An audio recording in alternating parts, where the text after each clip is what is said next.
So we have a lot to get to today, as always, starting with our campus news. So the first event that we have coming up is the Ice Bucket Challenge. Is tomorrow at 2:30 p.m. Come out and support peeps. More We people have come out, the better. More support we get, the better. yeah. I think they said about 280 people coming. Oh, something like that's a Yeah. huge number. So and Iona alum Pat Quinn will be there. So be sure to come out and to the LaPenta lot. And also, this coming Saturday is the 75th day of service, this Saturday the 19th. Activities and service projects will be taking place all around campus as well as in New Rochelle and a few other places. So, looking forward to that. I'll be helping at the Boys and Girls Club of New Rochelle. Um, so, yeah. Can is the mic working? You hear me, Matt? Yeah. Okay, I want to make sure I couldn't really hear myself too well. I want to make sure that you Yeah, heard me. I see the volume looks okay. Okay. So yeah, that's a good call there. All right, so beginning with our national news, as many of you know, last night was the second, the second presidential candidate debate hosted by CNN. 11 of the 15 candidates took the stage. It took place at Reagan Presidential Library in Simi Valley, California. Ronald Reagan is one of my favorite presidents. I don't know about you, Dave. Oh yeah, no, I think he's one of most people's top presidents. Yeah. Great guy. Did a great job. And this is my opinion. In my opinion, former HP executive Carly Fiorina won. She had the most to say, I think, and she had she held herself well, and she fought back at Trump and for from his recent comments that he said to her, which wasn't really nice. But yeah, as I said, she clashed with Trump. Fiorina earned the biggest applause because of her stance on Planned Parenthood. She said, quote, "This is about the character of our nation, and if we will not stand up and force President Obama to veto this bill, shame on us." She said, "I think women all over this country heard very clearly what Mr. Trump said." Um, Now, she's referring to the comments that Mr. Trump said about her face. He said, look at that face. Why would anyone want to vote for that face?" Um, and which, was not nice. But, yeah, I mean, he never really apologized. Well, he kind of did. He then commented and said that I was referring to you as a candidate, but not your actual face and your personality. I don't know. Oh, that's just funny. Yeah. Come on, what he said. That's Donald Trump in a nutshell. Your face. That's just funny. um, but Marco Rubio got right back at Trump when he pointed out that he was missing votes. He said, "quote," and just for those of you who don't know, Marco Rubio is is one of the senators for Florida, and he said, "quote," "because I'm leaving the Senate, I'm not running for re-election, and I'm running for president." Uh, Part of the quote read. Um, Another candidate, former Governor Jeb Bush, demanded an apology from Trump about his recent comments about his wife. Jeb Bush's wife is a Mexican American. She's a citizen, but Trump has made comment after comment about Mr. Bush's wife.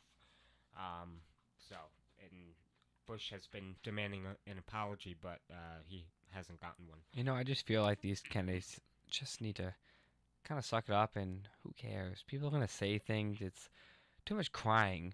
Oh, you I owe me an agree. Yeah. apology. You hurt my feelings. Like, okay, you Yeah. know what? That happens in life. People make fun of each other. It's suck it up. Who cares? I agree.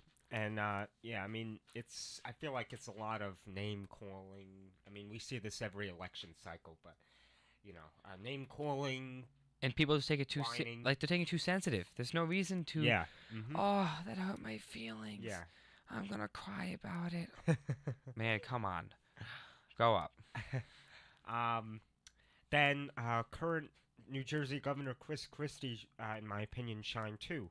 He said, quote, while I'm as entertained, I'm sorry, he said, quote, while I'm as entertained as anyone in this room by this personal back and forth about the history of Donald and Carly's career for the 55-year-old construction worker out there in that audience tonight who doesn't have a job, who can't fund his child's education.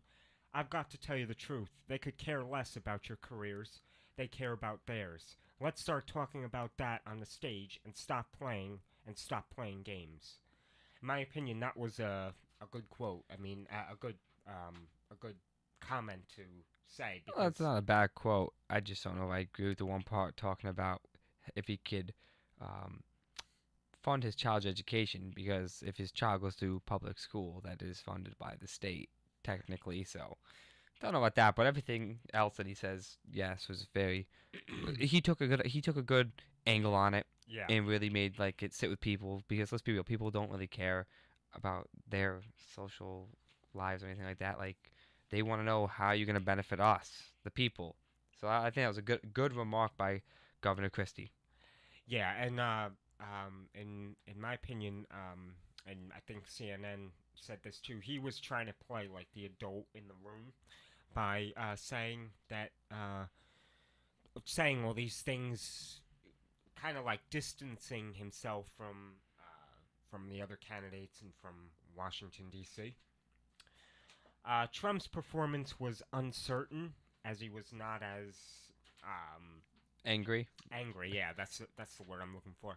I think maybe he was just taking a chill because he's been in the news a lot for his controversial comments about anything from Carly Fiorina to illegal immigrants to To what color shoes he's wearing. Let's. um, Carson Walker and Paul were the weakest, according to CNN. I agree with them as well. They really didn't have much to say, as well as former governor of Arkansas, Mark Huckabee. He had nothing to say. Well, that's. Yeah, he didn't really. I don't really even think they gave him much of a chance to talk. But what are you gonna do? Yeah. Well, yeah, what are you gonna do? Just run for presidency? Just putting your career on hold or attempt to do something amazing. And another headline we have for 2016. Excuse me. Last week, former governor of Texas Rick Perry dropped out of the presidential. I'm sorry, the presidential debate and race. First it started with he stopped paying his staff in South Carolina, but his staff in South Carolina, willingly said and gladly said we'll continue working even without pay. Then he started closing offices in different states, and he just wasn't working out. And this is, I think, the second time that he's run for president. He's also run for president back in 2012, and I don't know if he's run before that, but yeah. So he was in the single digits for most of the current cycle. He wasn't really getting much of a chance. Yeah, and the media really didn't pay much of attention to him. He just, finished his last term in Texas as governor. Now moving on to national headlines, there are some flash floods in Zion National Park in Utah. Unfortunately, the floods have killed 6, according to Albany Times-Union. It's been going on for a few days now, these floods. Our thoughts and prayers go out to the families of the deceased. Yes. Hawaii, parts of the California coast under a tsunami watch after the Chile earthquake, according to Fox News. Gotta really watch out. They're saying tsunami is very likely to occur. I mean, it was 8.3 on the Richter scale, the earthquake. It was a big quake. Surprisingly, though, that there really weren't many people that perished. Thank God, of course. Yeah. That there really weren't many people that perished in that earthquake. Yeah, and it says at least 5 dead after the magnitude 8.3 earthquake that rattled Chile, that rattled the Chile capital, according to Fox News. Now to some more national news. The White House had a brief lockdown yesterday after a package was left unattended across the street at Lafayette Park.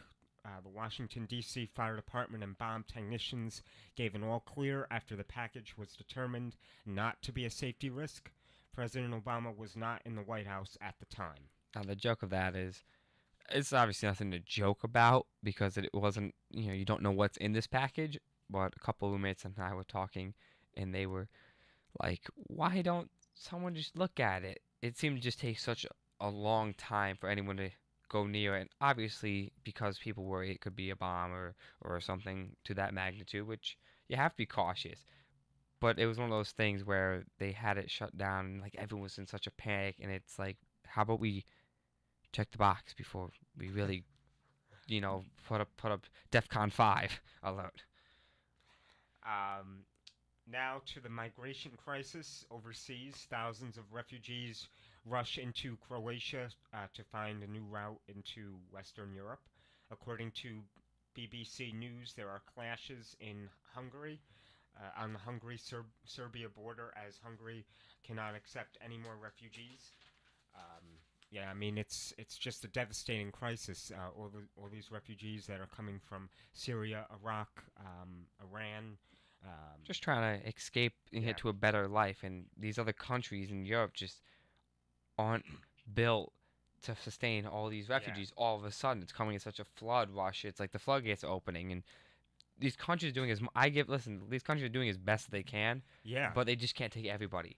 yeah. I mean, and certainly the economy can't take all that. No, I mean, because those people, yeah, when they go over, they're going to be needing aid, yeah. government aid and stuff, and Food, water, they're clothing, not gonna have jobs as long as they're gonna be. housing. Yeah. So, yeah, they certainly can't afford to take in, a significant number of refugees. And that's it for national, international news as well as 2016 election updates. When we come back, Dave will have our sports report. Oh, so catch you around. All right. We'll be right back after these messages.